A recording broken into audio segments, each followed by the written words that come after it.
Good evening. Today topic of the lecture is bureaucracy and business. Today's lecture I will focus on what is bureaucracy and business, then key takeaways, then what is the characteristics of the bureaucracy, and the last is the what is the effect of bureaucracy on business. The first topic or the first point of today's lecture is, I will start, what is bureaucracy in business. A bureaucracy typically refers to an organization that is complex with multi-layered system and processes. हम bureaucracy की बात कर रहे हैं, अफसरशाही की बात कर रहे हैं, तो ये एक तरह की संस्था को, इसका तात्पर्य एक तरह की संस्था है जो मल्टी लेयर्ड सिस्टम और प्रोसेसेस की कॉम्प्लेक्सिटी, उसकी जटिलता के साथ काम करती है. These system and procedures are designed to maintain uniformity and control within an organization. ये प्रक्रियाएं या ये विधियां या ये जो तरीके होते हैं, ये बनाए ही इसलिए जाते हैं या इस तरह से बनाए जाते हैं कि संस्था में, उस ऑर्गेनाइजेशन में यूनिफॉर्मिटी और कंट्रोल बना रहे, एक रूपता और नियंत्रण को बनाए रखने के लिए.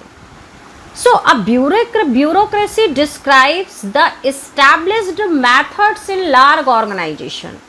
तो इस तरह से जो अफसरशाही शब्द है या ब्यूरोक्रेसी की जो हम बात कर रहे हैं, वो किसी भी बड़े ऑर्गेनाइजेशन में, किसी भी लार्ज ऑर्गेनाइजेशन में उन मेथड्स को, उन विधियों को बताती है जो विधियां बनाई गई हैं. Then we discuss on the key takeaways. The first I have taken, the first key is bureaucracy implies a complex structure with multiple layers and procedures that make decision making slow. Bureaucracy जो है वो संस्था में चूँकि जटिलता के साथ में काम करती है, जो मल्टी लेयर्स सिस्टम है या जो प्रोसीजर्स बनाए जाते हैं उनकी कॉम्प्लेक्सिटी के साथ काम करती है. तो इसके कारण कहीं ना कहीं डिसीजन मेकिंग या कई इम्पोर्टेंट डिसीजंस लेने में कई इम्पोर्टेंट डिसीजन लिंगर ऑन होते हैं. The second is the bureaucracy can render system formal and rigid which is desirable in constant where following safety procedure is critical.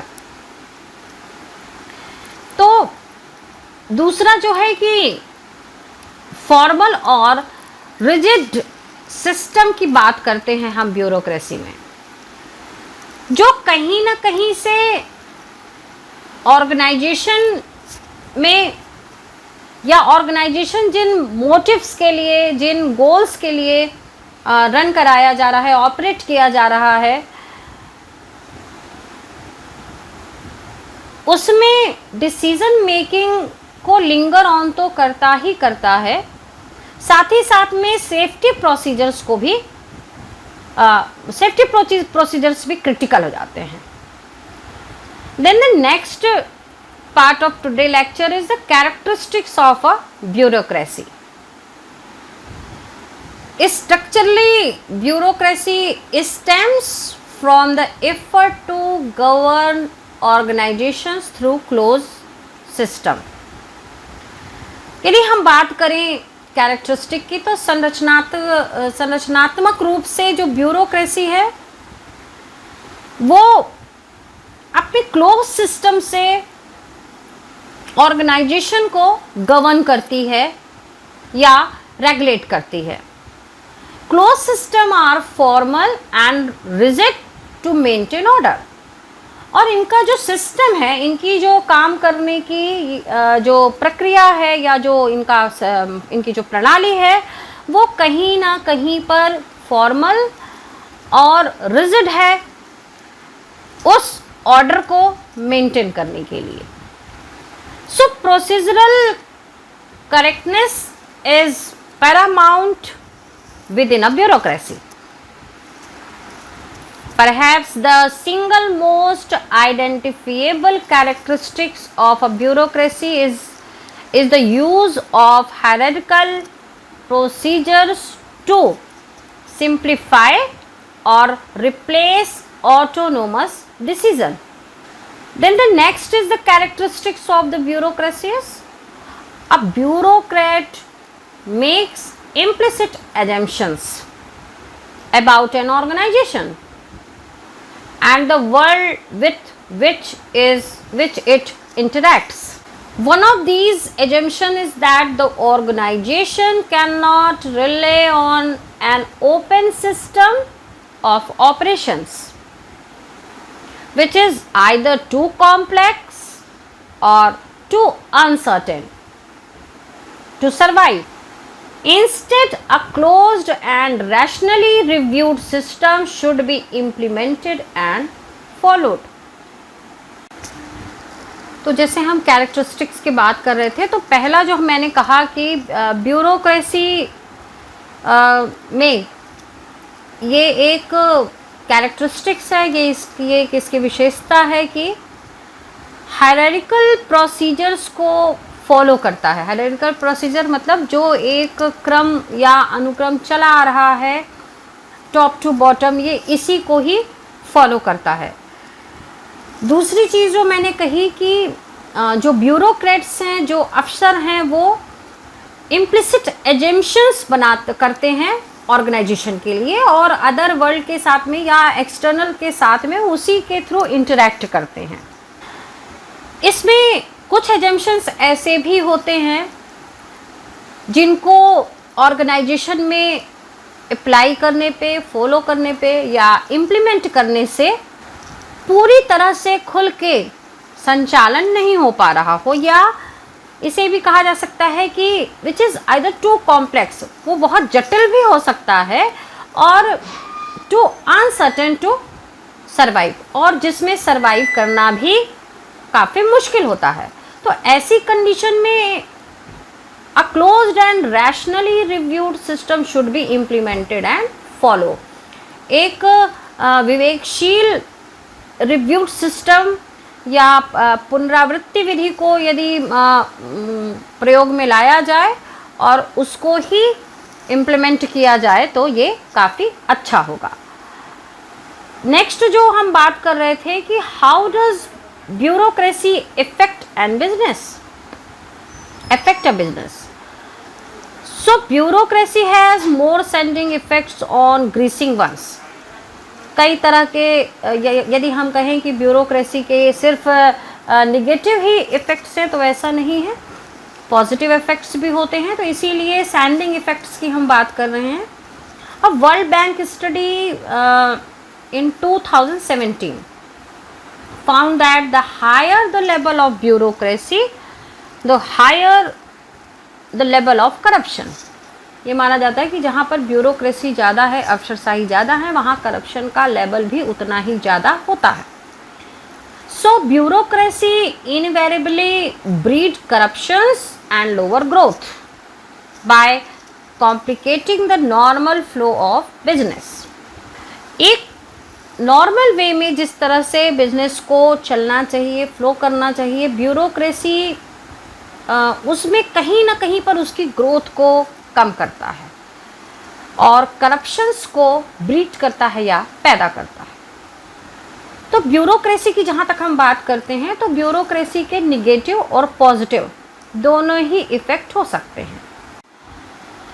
It is easily to describe bureaucracy as a large organization with complex tasks, and public administration is responsible for leading and organizing it. The formal definition of the bureaucracy: the collective organizational structure, procedures and the set of regulation in place of manage activity that is typically found in large organization. Collective organizational structure procedure and the set of regulations in place to manage activity that is typically found in large organization. It is very clear कि through bureaucracy an organization can control and make homogeneity in organization. एक organisation जहाँ पे बहुत सारे procedures हैं, बहुत सारे regulations हैं, उनका जो ऑर्गेनाइजेशनल स्ट्रक्चर है वो कलेक्टिव नेचर का है, तो यहाँ पर मैनेज करने के लिए, उसका प्रबंधन करने के लिए, उसको कंट्रोल करने के लिए, उसके एक्टिविटीज़ को कहीं ना कहीं पर ब्यूरोक्रेसी हेल्पफुल होता है.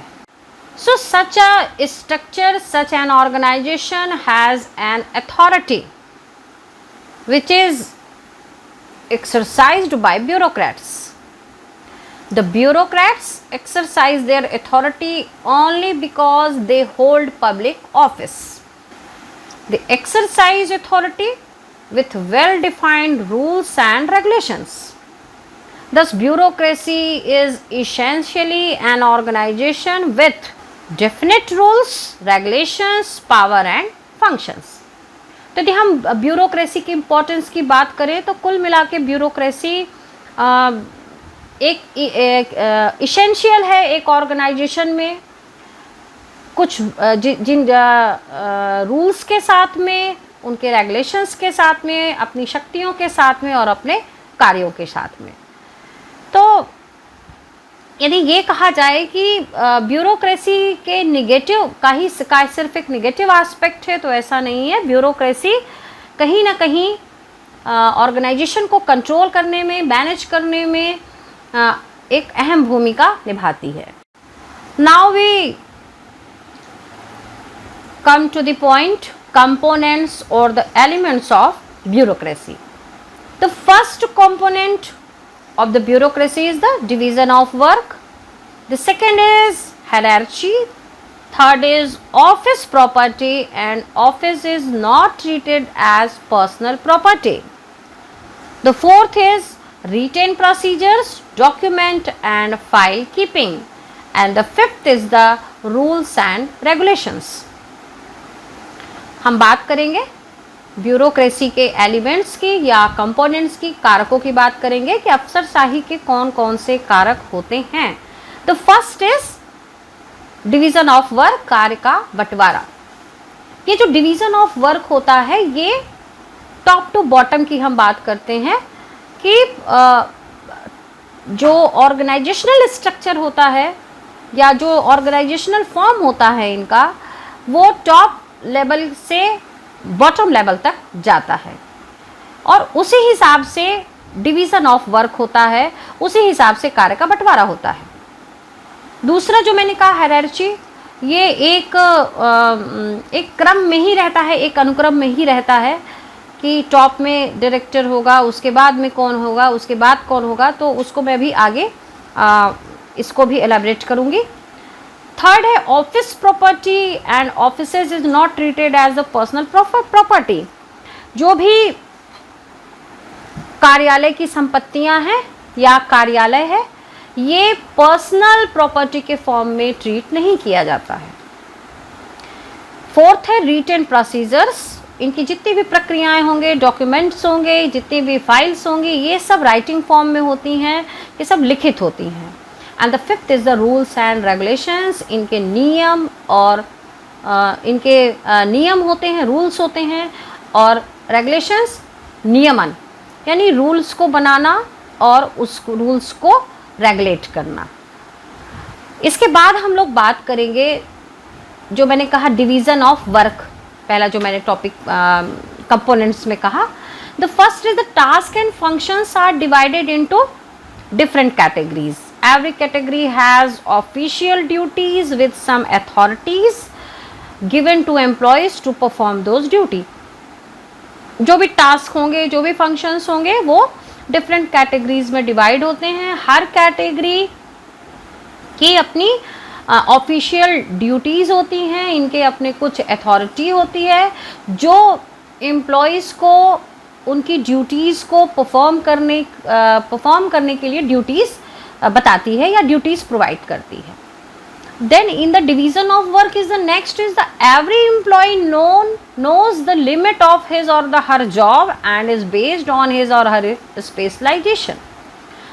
हर कर्मचारी को मालूम होता है कि उसकी ड्यूटी जो दी गई है, उसको असाइन किया गया, या उसका जो जॉब है उसकी लिमिटेशंस कहाँ तक हैं, और वो उसकी जो लिमिटेशंस होती हैं या उसकी जो जॉब नेचर होती है वो उसके स्पेशलाइजेशंस के ही बेसिस पे होती है. इसमें यदि हम बात करें तो जो डिवीज़न ऑफ वर्क है, जैसे मैंने कहा कि टॉप से बॉटम पे आता है. डायरेक्टर होते हैं, डिप्टी डायरेक्टर्स होते हैं, ऑफिस के बाद आपका ऑफिस के बाद आपके वर्कर्स आते हैं. तो ये एक हायरार्ची होती है जो जिस क्रम में ही इनका ऑर्गेनाइजेशनल स्ट्रक्चर फ्रेम किया जाता है. The second is the component is the hierarchy.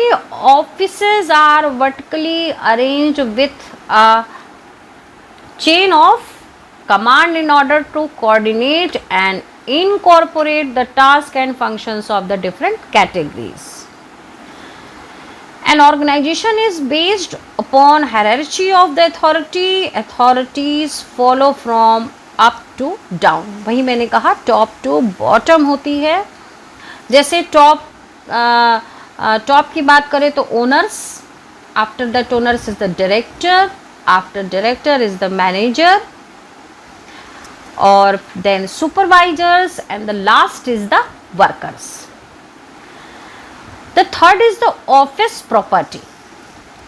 A clear line drawn between organisational resources and those that belong to employees privately. Employees are prohibited as a result from treating offices as their private property. That is, they are not allowed to sell or inherit offices.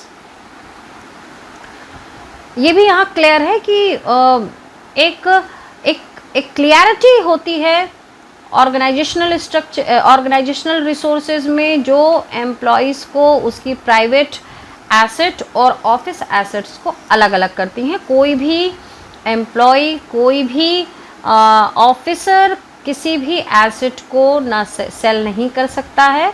It's totally prohibited. The next is the written procedure, जो हम लोगों ने कहा, and documents and file keeping. Administration is based on written procedure, documents and file keeping. This is to ensure that employees follow proper procedure and make a paper trail which promotes accountability. इनका सारा system written work में होता है, और जितने भी employees हैं proper procedure को फॉलो करते हैं, और जो कहीं ना कहीं उनकी अकाउंटेबिलिटी को शो भी करते हैं. The next is the rules and regulations. Rules and regulations are design to govern operations. जो भी कार्य प्रणालियां हैं, कार्य पद्धति है, उसको कंट्रोल करने के लिए रूल्स और रेगुलेशंस बनाए जाते हैं. It enhance the achievement of certain activities and ensure impersonality between employees and customers or the beneficiaries. ये रूल्स और रेगुलेशंस इस तरह से जो फ्रेम किए जाते हैं, उनके पीछे रीज़न ही होता है कि एम्प्लॉयज़ और जो फ़ायदा लेने वाले हैं, या ये कहा जाए जो थर्ड पार्टी है, उनके बीच में जो एक डिफरेंसेस होने चाहिए, या rules and regulation which has framed it enhance the achievement of certain activities. जो भी निर्धारित गतिविधियां हैं उनमें जिन अचीवमेंट्स, उनके अचीवमेंट्स को भी कहीं ना कहीं ये बढ़ावा देती है. साथ ही साथ में इस बात के लिए भी सुनिश्चित करती है, इंश्योर करती है कि कस्टमर और एम्प्लॉयज़ के जो रिलेशनशिप हैं वो दोनों अलग अलग होते हैं, वो पर्सनल नहीं होने चाहिए। वो या इसको कहा जाए कि व्यावसायिक संबंध और व्यक्तिगत संबंध को अलग करते हैं। Other considerable points under the bureaucracy, it means that the power resides at the top of the bureaucratic organization. Impersonal relations. In impersonal relations, every employee should function with impersonal approach while performing duties and obeying authorities. Then the job and duties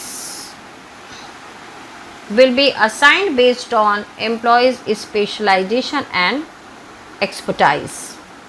जो भी duties assign की जाती हैं या दी जाती हैं वो employees के स्पेशलाइजेशन, उसकी विशेषज्ञता या उसकी जानकारी के आधार पर असाइन की जाती हैं। इसके बाद हम लोग बात करेंगे एडवांटेज की, कि एडवांटेज ऑफ द ब्यूरोक्रेसी क्या है। The first is the clear division of work with boundaries to responsibility. कार्य का जो भी बंटवारा होता है वो उत्तरदायित्व के साथ में ही कार्य का बंटवारा किया जाता है। The next is the formal rules and procedures resulting in accountability. Written form में जो रूल्स हैं, प्रोसीजर्स हैं, जो डॉक्यूमेंट्स रखे जाते हैं या जो फाइल्स रखी जाती हैं वो एम्प्लॉयज़ की अकाउंटेबिलिटी को शो करती हैं। The next is a well defined hierarchy of the authority. जो एक अनुक्रम या पदानुक्रम चला आ रहा है या जो एक सिस्टम से या एक ऑर्डर में टॉप टू बॉटम एम्प्लॉयज़ होते हैं या जिनको अपॉइंट किया जाता है वो वेल डिफाइंड होता है। Appointment are based on technical competence and experience.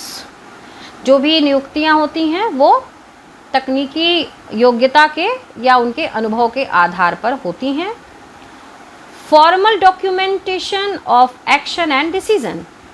Written form में जो भी डॉक्यूमेंट्स होते हैं या जो भी पेपर वर्क्स होते हैं वो डिसीजन लेने में और उनको क्रियान्वित करने में काफ़ी हेल्पफुल होते हैं।